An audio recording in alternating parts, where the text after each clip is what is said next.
Hello friends, in my previous video I have explained the concept of network protocol, what are all the different types of layers and what are all the protocols are there inside that layers.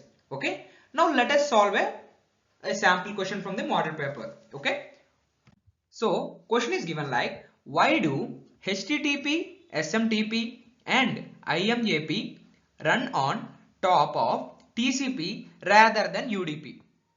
Okay. And second one is, suppose Alice with a web-based email account such as Hotmail or Gmail sends a message to Bob, who accesses his email from his mail server using IMAP. So discuss how the message gets from Alice host to Bob's host, how the mail is being sent, like that. Okay. Be sure to list the series of the application layer protocols that are used to move the message between the two hosts. So as mail is being transferred from one host to another host, we have to list the series of the application layer protocols. Okay, and also the last one is in SMTP, simple mail transfer protocol. Okay, so the connection termination process phase from some mail to another mail, like that. How can we terminate the process? Okay, so here HTTP means hypertext protocol, SMTP means simple mail transfer protocol, that are there in the application layer, right? So tell me the full form in the comment section of IMAP, TCP and UDP. Okay, so if you know the full form of IMAP, TCP and UDP, please let me know in the comment section. Okay, or if you don't know, please watch my previous video. I have explained about the topic as well as with the example as well. Okay, now let us solve the first sub part of question. So why do HTTP, SMTP and IMAP, which are on the application layer, run on the top of TCP and TCP rather than on UDP? TCP and UDP are in transportation layer, right? So HTTP, SMTP and IMAP use TCP because they require reliable data transfer. Okay, why they require reliable data transfer? So if you know about these two layers are in the these two protocols are in the transportation layer, right? What is the function of transport layer? Just sending the data from one place to another, source to destination.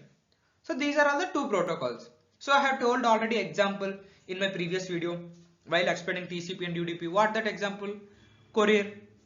So for safe we will use TCP, for fast we will use UDP. I have explained in a very depth in that video. If you haven't watched that video, please watch that video to get a better understanding. Okay, so let me write the reasons. Okay, so here reasons are reliability. Reliability means TCP guarantees delivery of data. Lost packets are retransmitted. UDP does not guarantee delivery. And second one, order delivery. TCP ensures data is received in the correct order, important for mails and web pages, whereas UDP is not, it is just responsible for fast delivery. Also error control. TCP defects and correct errors, whereas UDP has no error recovery mechanism. The TCP function is to ensure the courier is delivered to safe place with correctly. Okay, so even if it is lost in between, then again it will reach to the post office and again it will go to the correct destination, whereas UDP is no. The main function of UDP is just transfer in a fast way. Whatever happens, it has to transfer the data, whether the user received or not, like it don't care. Okay, now next one is congestion control. TCP controls traffic flow to avoid congestion, but UDP sends data without control. There is no control on UDP. Okay, so now let us give a conclusion as well. At the last, for every subpart, right, try to give a conclusion. Conclusion is, since HTTP, SMTP and IMAP require reliable, ordered and error-free communication, they run on TCP rather than UDP. That's all. This is enough to score the full out of full marks for this subpart. And the next subpart is, how does an email travel from Alice to Bob using IMAP? So Alice uses web-based email and Bob uses access mail using IMAP. Okay. Now, what is the use of IMAP? It is used to read mail. Okay. So you please comment that full form of IMAP in the comment section. Okay. To know more about the content, I have already made a video on the content. You can watch that. So Alice writes mail. So we have to discuss step by step. Okay, so how application layer are working, all these things we have to discuss step by step. So ls writes the email. So ls uses a browser. So browser communicates with the mail servers using HTTP, which is done in the application layer. Next, ls mail server sends the mail submission now. So ls mail server sends the message using SMTP. What is the function of SMTP? Transferring the mails. SMTP transfers the mail to Bob's mail server. First ls has written the mail using the HTTP, okay, in the web browser. Then ls mail server sends the message using SMTP, and SMTP transfers the mail to Bob's server. Now Bob's mail server stores the message in Bob's mailbox. Now Bob retries the email using IMAP. So IMAP allows Bob to read mail while it remains on the server. Okay, the function of IMAP is that only. While remain on the server, we can read the mail. Okay, now we have to write application wise what are all things happening, right? So protocols used, it's very important. What are the protocols used? HTTP, ls to her mail server. So ls have to write mail in the server, HTTP server. Okay, next SMTP, use it to send the mail, and IMAP, Bob returns the mail. So the conclusion here is, thus the email travels from ls host to Bob host using HTTP to write the mail, SMTP to transfer the mail, and IMAP protocol to read the mail. You got it? This is the solution for the second subpart of the question, which you will get 3 marks to after writing this. It's very simple.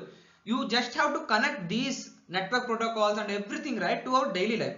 How data is transferred, how your goods are transferred, how it is working, then how it is working in your daily life. If you compare these two parallelly, right, you no need to everything remember in your memory. Automatically when questions are being asked, when you understand the question, you will answer by your own. Okay, no need to by heart anything. Okay, so let us answer the last subpart. So in SMTP, show the connection termination phase. Just we have what we have to show? SMTP, we have to show the connection termination phase. So what is the use of SMTP? Just sending the mail. So connection termination SMTP occurs after successful message delivery.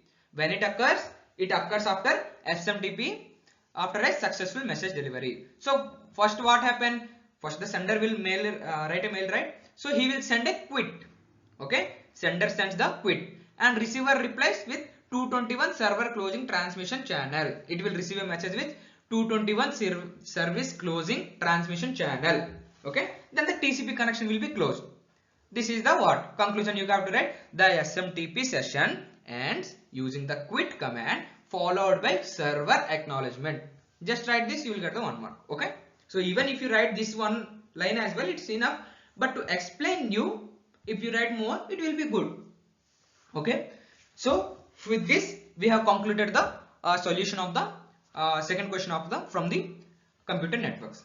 So if you like my explanation, or if I have to do any modifications in my explanation, you can comment me in the comment section. But don't forget to comment if you like the video. Okay, just tell me it's helpful or not. Okay, so subscribe to WILP Wallah for more solution to get the explanation in the same way.